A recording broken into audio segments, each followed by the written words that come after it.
Inside the messy Jimmy Butler saga, and how it all came down to Kevin Durantplay. The Golden State Warriors' annual celebrity poker tournament features heavy hitters from all over Silicon Valley who pay a premium to play Texas Hold'em alongside Stephen Curry and the rest of the Warriors players and coaches. All the proceeds go to the team's charitable foundation. No player has won the tournament, although Gary Payton II made the final table once. Usually, the winner is one of the many poker professionals who enter, a titan of venture capital or technology, or owner Joe Lacob's wife, Nicole Curran, who has won it twice. This year, the tournament was quite the scene. Because just after 9 p.m. on Saturday, word started spreading across the floor of the Chase Center that the Dallas Mavericks had just traded 25-year-old superstar Luka Doncic to the Los Angeles Lakers for Anthony Davis. Table by table, hundreds of people all began to pull out their cell phones to see the news, and then take videos of the players reacting in real time. Curry was stunned. Moments later, he walked to Draymond Green's table and asked whether he had seen the trade. Green hadn't, so he walked to Curry's table and inspected the post from ESPN's Shams Charania on Curry's phone. Dozens of videos of these moments were captured by people in the Chase Center that night and posted on social media. Neither Curry nor Green could maintain a poker face, at least as far as the Doncic trade was concerned. But unbeknownst to almost everyone in the room, there was another poker game playing out in the Warriors' world. This one was just as high stakes as the massive pot the Lakers and Mavericks had just played, and it involved a clandestine motive to make their own trade deadline shocker by landing Kevin Durant. Avoided only because Alonzo Mourning stepped in between them. This story is told often in Heat circles.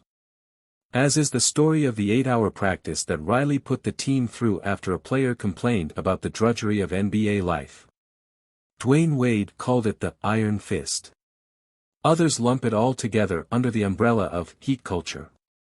Butler's desire to be traded from Miami has been interpreted as a repudiation of Heat culture. And in many ways, that is true. But he insists he had other reasons. "I did what I was supposed to do," Butler said. "We didn't see eye to eye on some things. One of those was a potential extension, which Riley famously said in May the Heat weren't ready to discuss yet for a player who played in only 2/3 of the regular season." Riley also criticized Butler for saying the Heat would have beaten the New York Knicks or the Boston Celtics if he had been healthy in the playoffs. Butler was taken aback by the criticism at the time, but he insists that's not why he soured on the franchise or Riley. "I don't need Pat to make nothing right with me," Butler said. "I expect everybody to talk.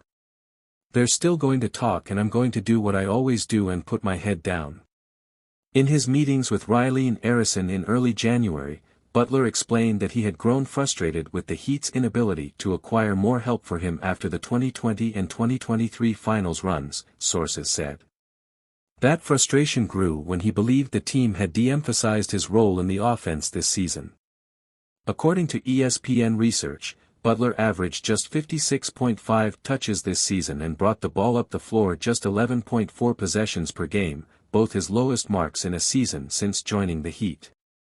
Instead of the offense running through him, Butler was used more as a spacer in either corner for 7.6 on-ball screens per game this season, his highest mark in a season since joining the Heat. His 17.0 points per game was his lowest since 2013-14, his first season as a starter.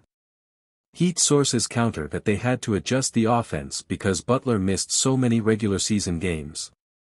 He played an average of just 58 over his first 5 seasons in Miami. The last time he played 65, the NBA's current minimum to qualify for postseason honors, was 2018-19, when he split the season between Minnesota and Philadelphia. Does Jimmy Butler make the Warriors a title contender? Brian Windhorst and Monica McNutt break down the Wednesday night trade that sent Jimmy Butler to the Golden State Warriors. While the teams were playing poker, Butler had been playing chess. And in both, there is only one objective: to force your opponent to submit. They are zero-sum games. Butler is a zero-sum man. He wanted out of Miami. By now, the details of the chess game he played with the Heat are well known. He missed 10 days in late December after leaving a game against the Oklahoma City Thunder with what he and his camp described as an illness. On Christmas, Charania reported Butler's unhappiness and desire for a trade.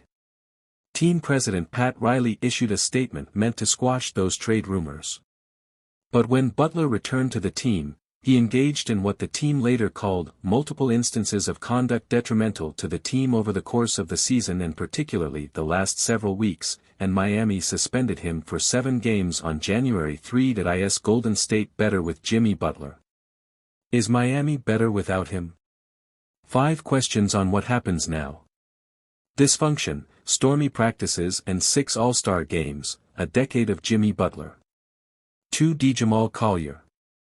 After meetings with Riley and owner Mickey Arison did not resolve the situation, Butler briefly returned to the team. On January 22, he angered the team when he went to a charity event and skipped the team's flight to Milwaukee. The team denied his request to fly himself to the game later in the day, but when he ignored it, Butler was suspended for another 2 games. Butler was slated to return from that suspension January 27. But during a morning shoot-around to prepare for a game that night against the Orlando Magic, he became upset after learning he lost his starting job as Heat coach Eric Spoelstra started to go over the game plan. Butler left the floor, dressed and went home. That afternoon, the Heat suspended him for the 3rd time, this time indefinitely. Officially, that will go down as the final straw in this saga. Miami submitted and agreed a trade was the only way out of the situation. It was yet another stormy exit, similar to his departures from the Chicago Bulls and Minnesota Timberwolves, when those relationships soured. What hasn't been understood is why Butler so badly wanted to leave the franchise he had led to 2 finals appearances in 6 years. Read whatever you want to read, believe what you want to believe, but you're not around me every day, Butler told ESPN. There's always 2 sides of every story and only one side's been told. Asked when he would tell his side, Butler demurred. I doubt I will. But if I do tell it, I'm going to tell it to Shaq. Throughout this saga, Butler has often spoken publicly in riddles or coded messages. This one isn't hard to decode. Shaquille O'Neal also had a falling out with Riley. They famously nearly came to blows after practice one day in Miami in 2008.